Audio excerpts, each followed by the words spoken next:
আসসালামু আলাইকুম। সম্পূর্ণ চুলার ঝামেলা ছাড়া এবং রোদে দেওয়ার ঝামেলা ছাড়াই খুব সহজে ঝুরি আচারের রেসিপি আজকে আমি আপনাদের সাথে শেয়ার করব। অবশ্যই আপনারা পুরো ভিডিওটা দেখে তারপর একটি কমেন্ট করবেন।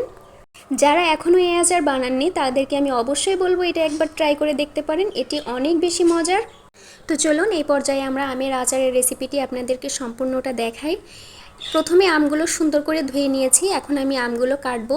আমগুলো স্লাইস করে কাটবো, ঠিক আলু ভাজার মতো। আলু ভাজা যেরকম আমরা কাটি একদম চিকন চিকন করে, ঠিক সেরকম করে কাটবো। আপনারা চাইলে আরেকটু চিকন করতে পারেন, আমার হাত কেটে গিয়েছিল এজন্য আমি বেশি চিকন করে কাটতে পারি না। আপনারা চাইলে আরেকটু চিকন করে কেটে নিতে পারেন।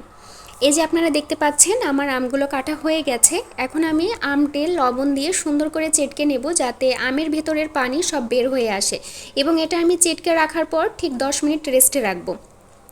আমি আপনাদের বলেছিলাম আমার হাত কেটে গিয়েছে, এজন্য আমার জামাই এটা আমাকে মেখে দিয়েছে।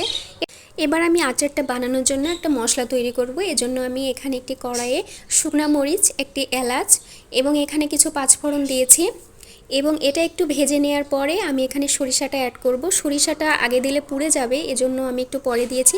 এটা আপনারা আপনাদের পরিমাণ মতো ব্যবহার করবেন। আমি পরে আরও আচার তৈরি করব, এজন্য আমি এটা এই পরিমাণ বানিয়েছি বেশি করে। তো এরপরে আপনারা মশলাটা গ্রাইন্ডার বা শিলনোড়ায় বেটে নেবেন। এই যে দেখুন আমার আমটা হয়ে গেছে 10 মিনিট রেস্টে রাখা।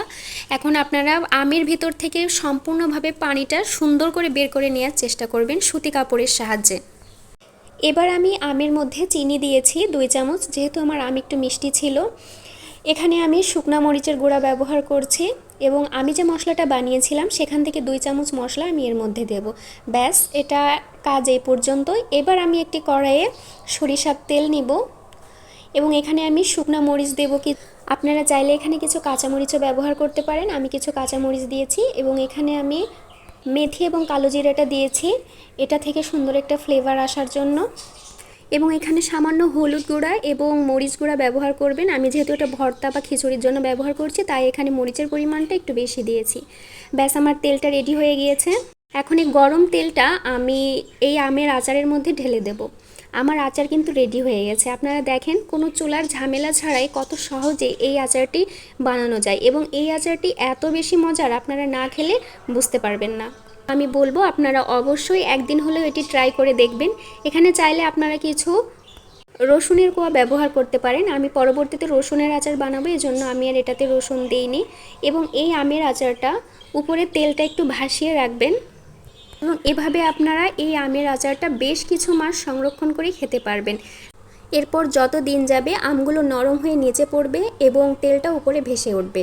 তো ধন্যবাদ সবাইকে। আসসালামু আলাইকুম, ভালো থাকবেন সবাই।